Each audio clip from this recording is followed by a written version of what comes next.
Hello, ഞങ്ങൾ തെങ്കാശിയിൽ ഒരു പർച്ചേസിങ്ങിന് പോവുകയാണേ.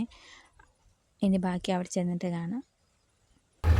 തെങ്കാശിയിൽ പോകുന്നത് എന്താണെന്ന് വെച്ചാൽ അവിടെ നമുക്ക് ഹോൾസെയിൽ റേറ്റിൽ എല്ലാ സാധനങ്ങളും മേടിക്കാൻ കിട്ടും. അപ്പോൾ നമുക്ക് നല്ല ചീപ്പ് റേറ്റിൽ എല്ലാ സാധനങ്ങളും മേടിക്കാം. എല്ലാ ആൾക്കാരും ഇവിടെ വന്നിട്ട് സാധനങ്ങൾ മേടിക്കുന്നത്. കേരളത്തിൽ നിന്നൊക്കെ എല്ലാവരും ഇങ്ങോട്ട് വരുന്നുണ്ട്. ഇവിടെ ഇലക്ട്രിക്കൽസിൻ്റെ സാധനങ്ങൾ നമുക്ക് നല്ല ചീപ്പ് റേറ്റിൽ മേടിക്കാൻ കിട്ടും. നമുക്കൊരു വീട് പുതിയതായിട്ട് വയ്ക്കുകയാണെങ്കിൽ അവിടത്തേക്കുള്ള സാധനങ്ങളെല്ലാം നല്ല വിലക്കുറവ് നമ്മുടെ നാട്ടിൽ നിന്ന് വാങ്ങിയാലും പകുതി റേറ്റിന് കിട്ടും. അപ്പോൾ എല്ലാ ഇലക്ട്രിക്കലിൻ്റെ ആൾക്കാരും ഇവിടെ വന്നിട്ട് വാങ്ങിക്കും. ഈ അമ്പലത്തിൻ്റെ പേരാണ് കാശി വിശ്വനാഥ ക്ഷേത്രം. ഇവിടെ വലിയൊരു ശിവലിംഗമാണ് പ്രതിഷ്ഠ. ഈ അമ്പലത്തിൻ്റെ പെയിൻറ്റിങ് തുടങ്ങിയിട്ട് തന്നെ ഏകദേശം ഒരു 10 മാസം കൂടുതലായി, ഇനി ഫിനിഷ് ആയിട്ടില്ല.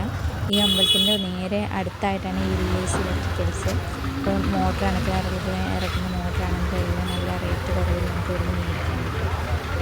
അപ്പോൾ എല്ലാവരും വീഡിയോ കണ്ട് ഇഷ്ടപ്പെട്ടാൽ സബ്സ്ക്രൈബ് ചെയ്യണം.